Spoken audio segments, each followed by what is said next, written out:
How's it going, everyone? Badger here. And I wanted to go over this because, I was watching Star Wars Theory and Mahler on Stargriff Mondays. It's their stream together. And I saw them go over this clip, Star Wars Theory, talking to Sadia Kahn, who is a psychologist and a relationship expert. And they talk a little bit about the psychology of the people, the Kathleen Kennedys, the activists that come in here and feel the need to take over an already established. I mean, they're talking about Star Wars, but I'm gonna go on to say that this pretty much applies to everything. All those little writer groups and story groups, all the times they've transed a character or made them gay or race swapped them, or all the time someone was cast as a director by no merit simply because of a skin color, which Marvel does all the time. Now the directors are starting to realize it when they show up and all the action scenes are done and they don't even know. Nia Long from I keep saying Nia Long, Nia DaCosta from the Marvels. She's been saying like, yeah, some days I wouldn't even know what we were shooting. So a lot of the psychology is explained here. And so here's Star Wars theory. I see. Okay. And the final question I have, and it's going to be a Star Wars question. So okay, go ahead. I've never seen Star Wars in my life. No, it relates to what we're so once Disney took over. Dear God, show her Star Wars. Over Star Wars, they started to change the whole infrastructure around and really, kind of dog the men and focus on the women a lot, in the sense where there wasn't much training and this and that. There's a new director for one of the Star Wars movies. And that was the first time in Force Awakens with Rey when people would be like, well, how did she learn Force Mind Trick? And how did she beat Kylo? I mean, even though he was hurt and distracted from killing his father, he should have been completely raged out. No, you just don't like women. You're sexist and you're threatened. It was like, okay. Movies, and she says it's about time that a woman come in and shape the Star Wars movies and galaxy. And as we've pointed out for the past decade, it's been shaped by Kathleen Kennedy and female directors like Harvey Weinstein, personal assistant Leslie Headland, and Deborah Chow, and so on and so forth. It's causing a huge uproar on the internet. So many people are saying this is ridiculous. We've had women in Star Wars Galaxy before. And other people are saying, well, people's egos that are having a problem with this are very fragile and their masculinity is fragile. Yeah. What's your overall consensus when a female director wants to come in and reshape something and say, it's... And real quick, before she gets into this, to go over it one more time, no one cared that Charmin Obaid-Chinoy is a woman, or that she said she likes to make men uncomfortable in any context. We cared that she's an activist. She came in and said that it's about time for something that has already happened, basically. Plant that flag that, hey, I'm a woman, and hear me roar. Here is my way of making this sort of franchise, which is already established, now something that's feminine dominant or female dominant, whatever it might be, instead of just a good story. Yeah, I think what happens particularly in Western cultures where women have it so easy, but they pretend they know. What happens with women who generally have it quite easy, they enjoy. And she's going to say women here. She's specifically talking about women, but I would say you could switch out what she's saying about racism, about prejudice against, being gay, homophobia. But it's so easy that they have to make it up. They use it as a tool to get ahead, and they use it as a tool to attack and shut down conversation, and they use it as a tool to divide. Victimhood, because that's the only way that they can feel part of other people's struggle. What makes human beings feel alive is when they're a bit struggling, when they're going through something, where they've gone through a bit of trauma, they've gone through something, it makes them feel alive. What's happened with women in the Western world particularly is because there is no real oppression, but they want to be a victim so bad because victim. And just if you're wondering when I say they make it up, there's a reason Juicy Smollett had to pay 3 Nigerians at 3 a.m. to say and put a fake noose around his neck and put a MAGA hat on him and scream MAGA. There's a reason he had to invent that, because that doesn't happen.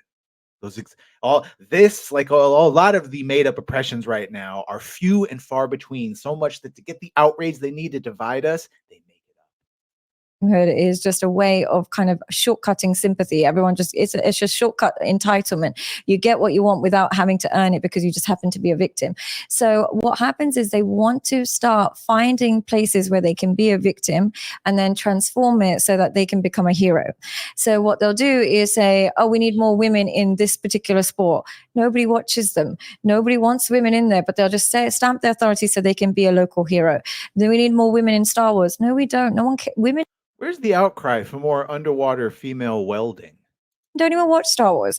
They don't even care about it. It's a man's little thing. Let them have it. But they want to be like, oh, there's such a deprivation. And yes, obviously women like Star Wars. She means in generality, in general. And for a long time there, it was rare to find a woman that likes Star Wars. We got to be in it so they can be a mini hero. When you don't have anything outside of your gender as a way of being proud of yourself, you use your gender as a shortcut for entitlement and heroic stances. So boom. When you don't have anything outside of your gender, and you can, and this goes for male and female, the only two, and then you could also go for ethnicity, sexuality. When you don't have anything else, when that's all you have, when you cling to it so hard that that's all you have, those, quite frankly, shallow traits in the grand scheme and beauty of a human, what they look like and who they fuck, really boring. I would just say, unfortunately, it is the norm in Western cultures to kind of over-identify with your gender and then over-identify with victimhood. It's a way of getting a shortcut to being a hero. And as a result, it's just there to design. And also what it does is keeps the power in the hands of the women. And whenever you redirect power entirely to women, just like if it was entirely. And this, again, because she's using one specific, I'm saying to this all, this is the cultural Marxism we talk about, where you just call everything racist until you control it. Call everything sexist until you control it. And then you hold on to it. And anyone that says anything, you call them racist or sexist, shuts them right down. Really bad, really dangerous. You need balance. You need balance. That's what George's whole movie about is the ultimate. You need balance in life and in the Force.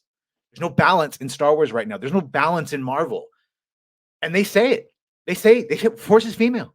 I'm going to make, Kevin Feige says, I'm going to make most of it women. This doesn't mean we hate women. We like women in balance. We also like men too, masculine men. There's nothing wrong with masculinity. Trust me.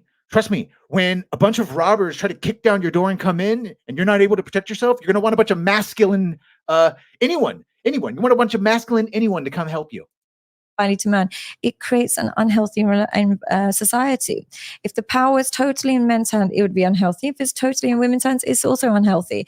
But what we're doing is, I remember like in an environment, I did a talk and it was a mainly Gen Z, a very young generation. I couldn't believe how feminine the men were. Everybody looked androgynous. I couldn't believe, and I just you would just take the normal 18-year-old boy, would have been considered as a really feminine man years and years ago. They would have seen. Based on my analytics, I do apparently have some Gen Z people that watch. So if you are Gen Z and you're hearing her say this and you're a man or you identify as one, I ask you to look in the mirror and you tell me in the comments the following. Do you have a man bun? What color is your hair? Can you do more than 10 push-ups without passing out? Can you do a push-up? I think that'll cover those. That'll cover that. Seen him as like super feminine, or they would have just assumed he's homosexual. In this day and age, that's just how the men are come. So they've lost the masculinity. Yeah. And so what's happening is the culture is creating the very men women will not desire in the future. By doing this, you're going to create a bunch of men that you will no longer be sexually attracted to. And as a result, you'll be more miserable in the long run. Well, Sadia, thank you for your time. Peace. Yeah. So I'm sure that triggered a lot of people. Hi, Twitter, X, whatever we're calling you, Twix. The main takeaway for me, and when I hope you all take away from that, is that little bit of psychology of when you have nothing else but your superficial traits, like your sexuality, your gender, your skin color. Guess what? That's all you have. So, and that's what they do. That's what they use. That's what they use to get ahead, to divide, to control. Can't let them do it anymore. We can't let them do it anymore. We can't let them do it anymore. I don't know. That's the long and short of it. Let me know what you think of this in the comments. Did you like what you heard? Please like, share, and subscribe. If you have, thank you. If you're going to, thank you. And we'll see you on the next one.